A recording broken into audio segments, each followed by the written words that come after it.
Hello and blessings to you. It's time again for Stay With Us. We are in the third week of Lent. This week we do celebrate Archbishop Thomas Cranmer, Archbishop of Canterbury for many years, writer of much theology and some hymns. We remember the teacher and writer Jonathan Edwards this week. We celebrate Archbishop Oscar Romero, who was a martyr in El Salvador. And this Friday, we celebrate the Annunciation. It's an odd time, perhaps, for the Annunciation to be placed, but it is according to the timing of the year that now is the day, or this week is the day that the angel came to Mary and spoke of Jesus.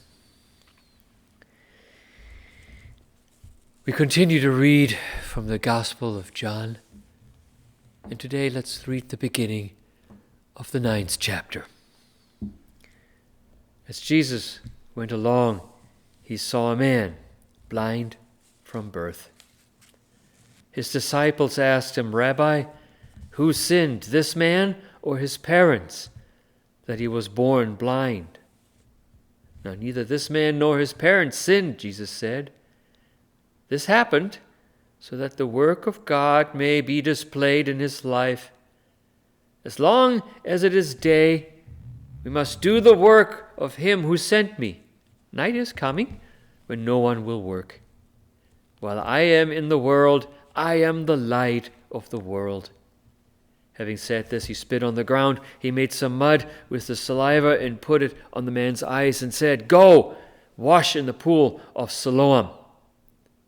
The man went and washed and came home, being able to see.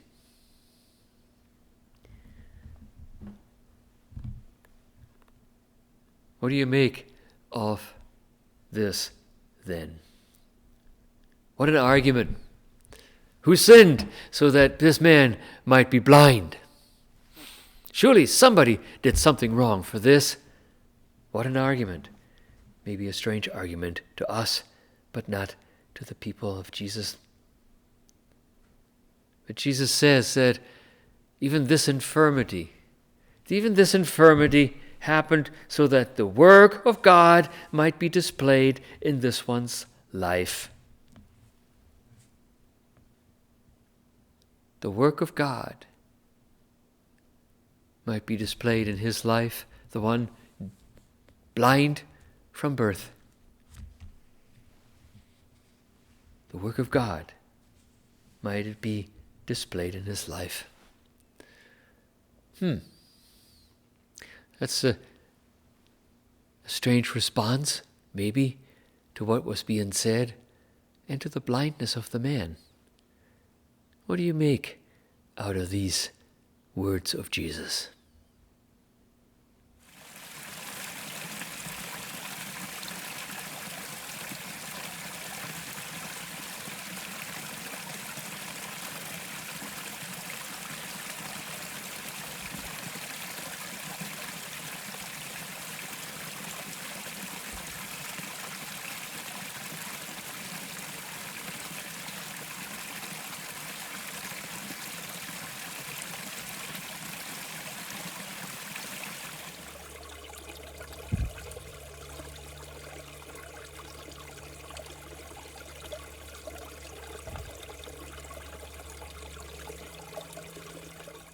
Maybe there's a need to ask, and ask of ourselves. What do we blame things on? Who do we blame things on? When something goes wrong, over which we had no control, who do we blame? How do we blame them? Do we blame ourselves, maybe? Oh, nothing good ever happens to me anyway. I just live under a cloud. How do we deal with things that are wrong, maybe even chronically wrong? How do we respond when life just isn't entirely willing to live according to our best wishes? How do you do that? What do you say when you consider things that are just never getting better? What do you say? What do you do? How do you meet them?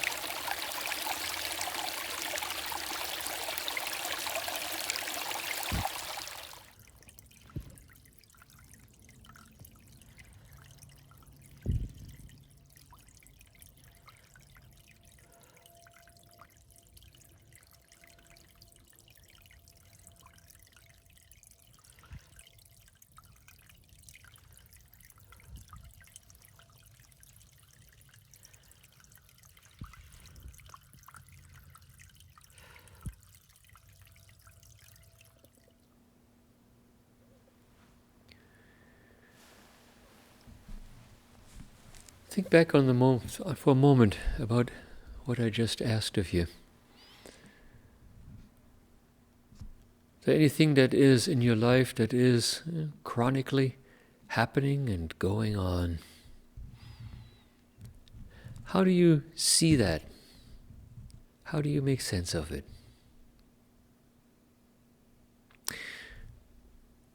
Has it ever been said before you that maybe this is a moment and an opportunity for a resolution that rests in God, that can happen most certainly in this life? I mean, the night is coming when no one will work, but right now, here we are. Is there really no resolution to things that are going on in our lives? Or look at the ways of our world. Is there really no resolution? Well, Jesus seems to say to us here, isn't this? These hardships will give way to the work of God being displayed in these lives.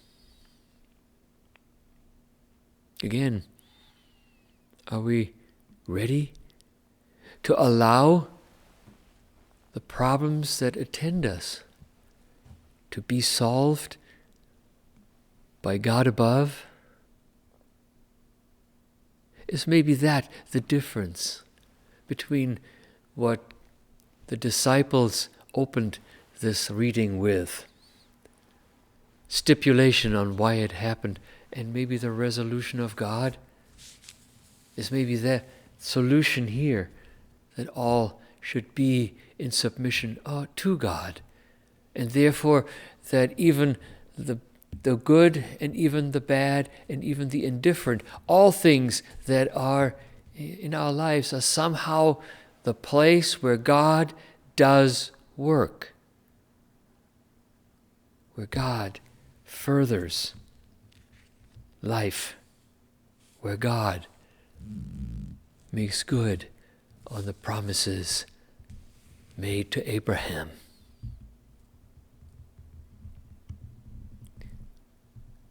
What in your life is in need of the work of God right now?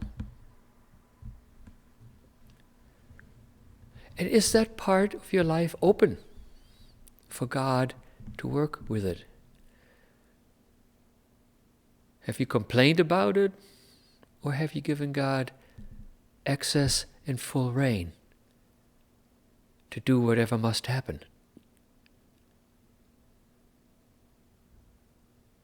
That's probably a question that might have an embarrassing answer or two, but it is a question that must be asked. So as you walk this week, Maybe a good prayer would be to say to yourself and to God, I need to let go of both complaint and control. And God, I invite you to do your work within me. That would be a good prayer. God bless you until we speak again.